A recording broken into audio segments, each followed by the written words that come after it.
उम्मीद करता हूँ आप सब लोग बखैर वाफ़ियत होंगे और जहाँ भी होंगे अपने अहले खाना समेत खुश भी होंगे और महफूज भी।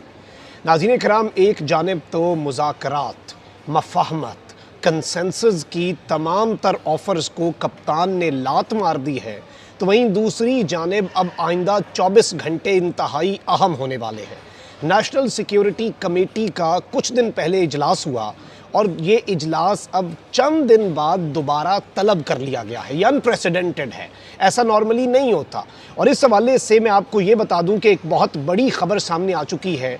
एक रिपोर्ट पेश की गई है ताकतवरों को, और ताकतवरों को जब ये रिपोर्ट पेश की गई है उसके बाद पाकिस्तान डिफ़ॉल्ट और जो ख़तरे की घंटी है हमारी मईशत के लिए, ये बड़ी अहम हो चुकी है। इस हवाले से कुछ इनसाइड डिटेल्स भी हैं और दो बड़े फ़ैसले होने जा रहे हैं। ये दो बड़े फ़ैसले क्या होंगे, इन पर भी बात करते हैं। सबसे पहले तो मैं आपको ये बताऊं कि आप देखें कि नेशनल सिक्योरिटी कमेटी की मीटिंग बुलाई गई, उससे पहले पहली कोर कमांडर कॉन्फ्रेंस जो कि army chief general Asim Munir की ज़ेर सदारत हुई। ये कोर कमांडर कॉन्फ्रेंस एक दिन नहीं बल्कि 2 दिन जारी रही, यानी इसमें बड़ा तफसीली जायज़ा लिया गया। इस कोर कमांडर कॉन्फ्रेंस के बाद जनरल आसिम मुनीर शहबाज शरीफ से मिले। इस मुलाकात के फौरी बाद नेशनल सिक्योरिटी कमेटी की मीटिंग बुलाई गई और पाकिस्तान को दो बड़े चैलेंजेस दरपेश, एक जानिब दहशतगर्दी के खिलाफ जंग और दूसरी जानिब मईशत जो कि दिवालियापन के दहाने पर पहुंचा चुके हैं। नेशनल सिक्योरिटी कमेटी के अंदर सिर्फ कानून नाफिज करने वाले इदारों ने, यानी कि सिर्फ वर्दी वालों ने सिविलियंस को सिक्योरिटी सूरत हाल पर ब्रीफिंग नहीं दी, बल्कि सिविलियंस में इसहाक डार ने सर्विसेज चीफ्स जो हैं उन्हें मईशत के ऊपर भी ब्रीफिंग दी। जाहिर बात है अपनी गवर्नमेंट तो जानती है मईशत का उन्होंने क्या हाल किया है, लेकिन इस सब के अंदर जनरल आसिम मुनीर की तरफ से एक स्टेटमेंट आई कि हमें मीसाक़े मईशत यानी कि मईशत के मामलात के ऊपर भी और इसके साथ ही साथ दहशतगर्दी के ख़िलाफ़ जंग जो है, एक नई जंग जो पाकिस्तान लड़ने जा रहा है, उसमें एक कंसेंसस इत्तफ़ाक़ राय की ज़रूरत है, पूरी कौम को यकजा होने की ज़रूरत है। और इस चीज़ के बगैर वैसे भी कोई जंग नहीं लड़ी जा सकती। और इस वक्त हम एक मुआशी जंग भी लड़ रहे हैं। मौजूदा हुकूमत तो एक इकनॉमिक हिटमैन के तौर पर आई ना पाकिस्तान को तबाह करने के लिए, पाकिस्तान को कमज़ोर करने के लिए, हमारी सिक्योरिटी ख़राब करने के लिए। अब इमरान खान साहब जो हैं उन्होंने बहुत सी बाज़गश्त हो रही थी, टेक्नोक्रेट सेटअप, उसे यकसर रिजेक्ट किया। यहाँ तक कहा कि अगर मौजूदा हुकूमत को भी गैर आईनी तरीके से हटाया तो मैं इसके सामने दीवार बन जाऊँगा। फिर इमरान खान साहब ने कल की जनरल आसिम मुनीर की 31 दिसंबर की जो ऑफ़र थी उसके ऊपर 1 जनवरी पहले दिन ही साल के सहाफ़ियों को बुलाया लाहौर में ज़मान पार्क में, और खान साहब ने कहा कि अभी भी एस्टैब्लिशमेंट में जनरल बाजवा का सेटअप चल रहा है। यानी खान साहब एक तो मिसाक़े मईशत पर without a date for elections नहीं आ रहे, दूसरा वो कह रहे हैं कि दहशतगर्दी के ख़िलाफ़ जंग जो है उसमें भी खान साहब का एक नैरेटिव मुख्तलिफ रहा है, हमेशा से मुख्तलिफ रहा है। अमरीका जब जंग लड़ रहा था उस वक्त भी खान साहब दूसरी साइड पर थे, इमरान खान को तालिबान खान तक कह दिया जाता था ना, बाद में अमेरिका ने किया वही जो खान ने कहा।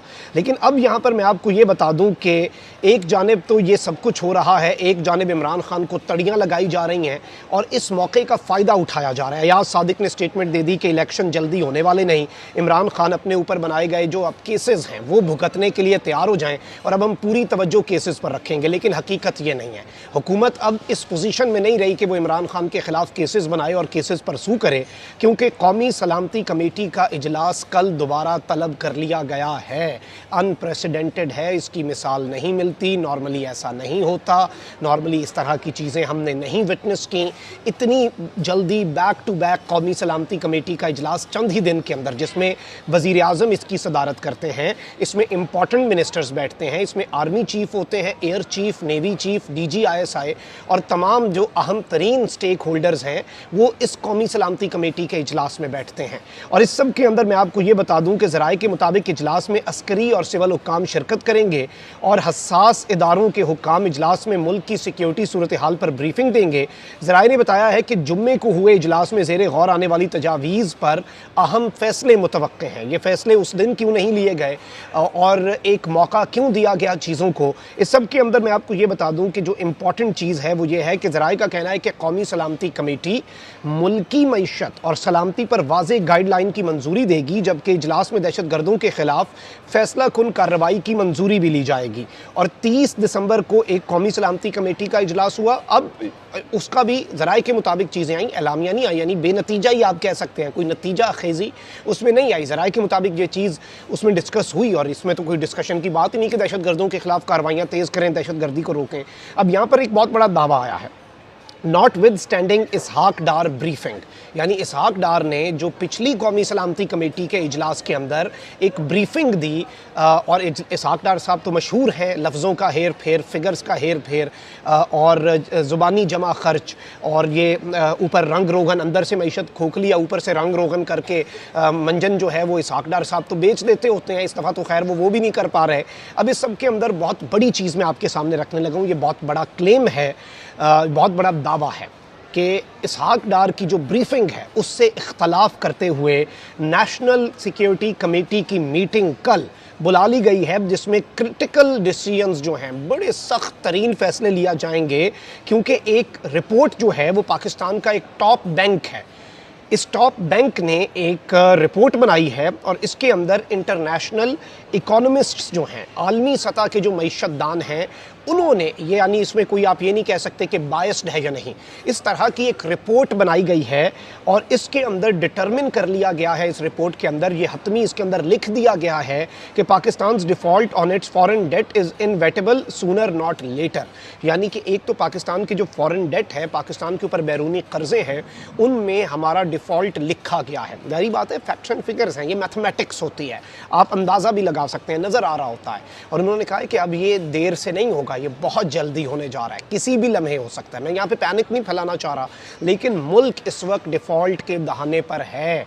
जो मर्जी इसहाक डार कहें, इसहाक डार ने पिछली ब्रीफिंग के अंदर पता नहीं कैसे मुतमईन किया या नहीं किया, वो हुए या नहीं हुए, क्योंकि उस ब्रीफिंग से पहले ताकतवर जो हैं वो अहम तरीन लोगों से ब्रीफिंग ले चुके थे, हफीज़ शेख और रज़ा बाक़िर, और ये लोग उन्हें ऑन बोर्ड ले चुके थे, बता चुके थे। ऑल्दो टेक्नोक्रेट सेटअप का जो मुतालबा था वो तो खान साहब रिजेक्ट कर चुके हैं। अब इकॉनमी पर कंसेंसस की भी खान साहब बात कर चुके हैं। ये सारी की सारी चीज़ें जो हैं ये ऑलरेडी मंजर-ए-आम पर आ चुकी हैं। तो अब आप इसकी इंपॉर्टेंस समझें कि ये कितनी ज़्यादा है। एक जानिब इमरान खान जो हैं वो लात मार चुके हैं उन ऑफ़र्स को जो उन्हें की जा रही थी कि आए हमारे साथ बैठें, दहशतगर्दी के ख़िलाफ़ फ़ैसला कुन जंग है, मईशत के मामलात। उन्होंने कहा कि फिर सही तरीके से चलें। उन्होंने कहा कि आज भी बाक़ियात जो हैं, बाजवा की बाक़ियात क्यों है इस्टेब्लिशमेंट के अंदर, आज भी वीडियोज़ लीक होती हैं, आज भी ऑडियोज़ लीक होती हैं, अभी भी मेरे बंदे तोड़े जा रहे हैं। अभी कराची के अंदर जो है वो पीटीआई को तोड़ने के लिए एमक्यूएम मुत्तहिद की जा रही है, बलूचिस्तान में बाप पीपल्स पार्टी के अंदर जम की जा रही है। तो ये सारी की सारी चीज़ें जो हैं ये खान साहब ना सिर्फ नोटिस कर रहे हैं बल्कि इनका नोटिस ले भी रहे हैं, और इन बुनियादों पर खान साहब ने ये सब कहा। और अब जो ये हंगामी रिपोर्ट आई है, क्योंकि पाकिस्तान के पास अब वक्त जो है वो बहुत कम रह चुका है, यानी कि हमारे पास टाइम जो है वो बिल्कुल हाथ से मुट्ठी में से रेत की तरह निकल रहा है, और किसी भी वक्त अल्लाह ना करे खाकम बदहन, ये कहते हुए भी बहुत बुरा लग रहा है, और ज़ुबान साथ नहीं देती कि हमारा मुल्क दिवालिया कर जाए, और नहीं करेगा। हमारी दुआएं हैं, ये मुल्क क़यामत तक रहना है, सलामत रहना है, ताक़यामत रहना है, और इंशाल्लाह रह के हम दिखाएंगे there is no power on earth that can undo Pakistan. तो लेकिन इस सब के साथ हमने ख़तरे को देख के आंखें तो बंद नहीं कर लेनी ना। हमने ये तो नहीं करना कि बिल्ली को आता देख के कबूतर आंखें बंद कर ले और समझे कोई ख़तरा नहीं है, वो तो हमें हड़प कर ही जाना है उसने, आज नहीं तो कल। तो अब ये सब कुछ जो है मुल्क डिफ़ॉल्ट के दहाने पर है। ये बहुत बड़ा दावा है कि उस रिपोर्ट जो पहुंचाई गई है, और वो रिपोर्ट इसहाक डार ने जो मंजन बेचा है उससे मुतसादम है और उससे अलग कहानी बता रही है, और बता रही है कि अब पाकिस्तान के डिफ़ॉल्ट को नहीं रोका जा सकता। अब देखते हैं क्या फ़ैसले होते हैं। काउंटडाउन बिगिन हो चुका है, शुरू हो चुका है, और 24 घंटे से भी पहले ना सिर्फ ये इजलास ख़त्म होना है बल्कि एलामिया भी होपफुली आ जाएगा, ताकि कौम के अंदर जो तज़ब्ज़ुब है वो भी ख़त्म हो जाए। कमेंट सेक्शन में राय का इज़हार ज़रूर करें। अपना बहुत ख्याल रखें। अल्लाह निगहबान पाकिस्तान।